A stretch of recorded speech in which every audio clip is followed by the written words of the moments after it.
আসসালামু আলাইকুম রহমতুল্লাহ। Police line স্কুলের নারায়ণগঞ্জ কর্তৃক পরিচালিত অনলাইন ক্লাসে আজকে সুপ্রিয় শিক্ষার্থীদের স্বাগত জানাচ্ছি। প্রিয় শিক্ষার্থীরা, আজকে আমরা নবম শ্রেণীর শিক্ষার্থীদের তোমাদের পাঠ্যপুস্তক বাংলাদেশের ইতিহাস ও বিশ্ব সভ্যতা বইটি প্রথম অধ্যায়ের যে অধ্যায়টি পড়া হয়েছে, আশা করছি সেই ক্লাসগুলো তোমরা দেখেছ নিশ্চয়। আজকে এই অধ্যায়ের শেষে যে প্রশ্নগুলো রয়েছে, বহু নির্বাচনী প্রশ্ন, এটি হোমওয়ার্ক আকারে তোমাদের থাকবে। এখানে 4টি প্রশ্ন দেওয়া আছে বহু নির্বাচনী, এর সাথে আরও তোমরা 15টি MCQ তৈরি করবে এই অধ্যায় থেকে, কারণ এটি খুবই গুরুত্বপূর্ণ। এই অধ্যায় থেকে প্রশ্ন থাকবে এবং প্রতিটি তথ্যই এখানে খুবই গুরুত্বপূর্ণ, যেটি প্রত্যেকটা স্টুডেন্টের জানা খুবই জরুরি। এই কাজটি তোমরা করবে। এখানে 4টি আছে, এর সাথে আরও 15টি MCQ তোমরা তৈরি করবে। মোট 20টি প্রশ্ন তৈরি করলে হবে তোমাদের। আর একটি সৃজনশীল তোমাদের প্রশ্ন থাকবে। বহু নির্বাচনী প্রশ্ন, প্রথম প্রশ্নটি রয়েছে, তোমরা দেখতে পাচ্ছ যে কাকে আধুনিক ইতিহাসের জনক বলা হয়। খুবই গুরুত্বপূর্ণ একটি প্রশ্ন, পরীক্ষায় এসে থাকে।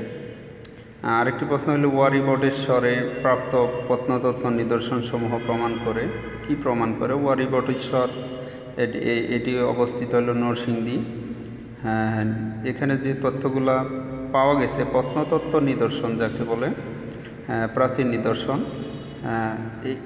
এগুলাকে কি হিসেবে বহন করে বা প্রমাণ করে, এটি তোমাদেরকে জানতে হবে। 3 নম্বর, এখানে উদ্দীপক দেওয়া আছে।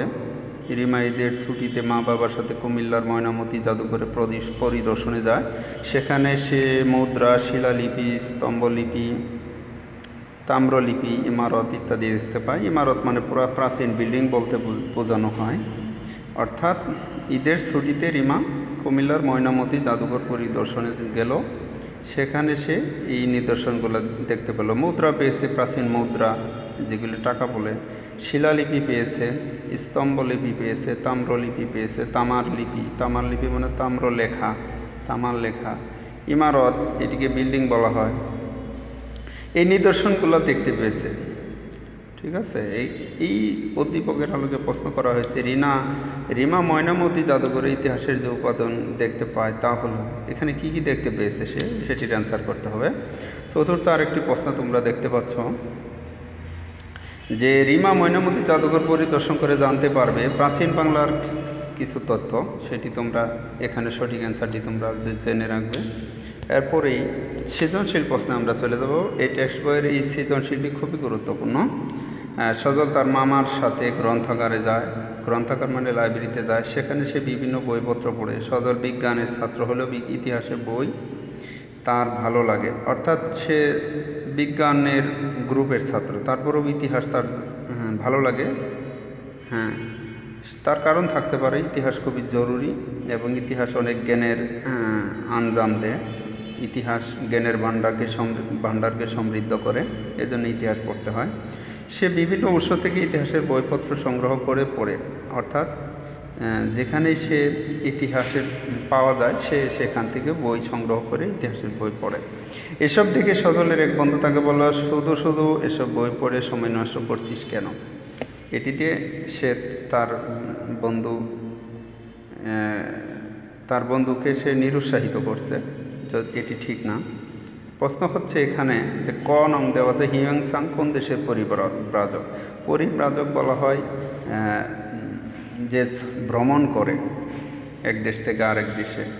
সময়ের বিবর্তনে কিভাবে ইতিহাসের পরিসর বিস্তৃত হচ্ছে, অর্থাৎ সময়ের পেরিয়ে যাচ্ছে, সময় চলে যাচ্ছে, এই সময় পেরিয়ে যাওয়া বা সময় বয়ে যাওয়া, সময় পার হয়ে যাচ্ছে, এই সময়কে কেন্দ্র করে কিভাবে ইতিহাসের পরিসর বিস্তৃত হচ্ছে, মানে বিস্তৃত হচ্ছে, লম্বা হচ্ছে, দীর্ঘ হচ্ছে বোঝাচ্ছে।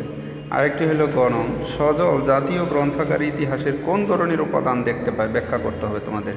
অর্থাৎ সজল যে লাইব্রেরিতে গেল, গ্রন্থাগারে গেল, জাতীয় গ্রন্থাগারে বেড়াতে গিয়েছিল, সেখানে সে কী ধরনের বই দেখতে পেল সেটি তোমাদের ব্যাখ্যা করতে হবে। গণং দেওয়া আছে সব শেষে, তুমি কি সজলের বন্ধুর মানসিকতার সাথে একমত? যুক্তি দাও। সজলের বন্ধু তাকে যে নিরুৎসাহিত করেছিল যে শুধু শুধু তুই এসব বই পড়ে সময় নষ্ট করছিস কেন? হ্যাঁ, সেই বন্ধুর মতামতের সাথে, মানসিকতার সাথে তুমি কি একমত? যদি একমত হও, হ্যাঁ, তাহলে তার যুক্তি দিতে হবে। ঠিক আছে, এই যুক্তিটি তোমরা উত্থাপন করবে।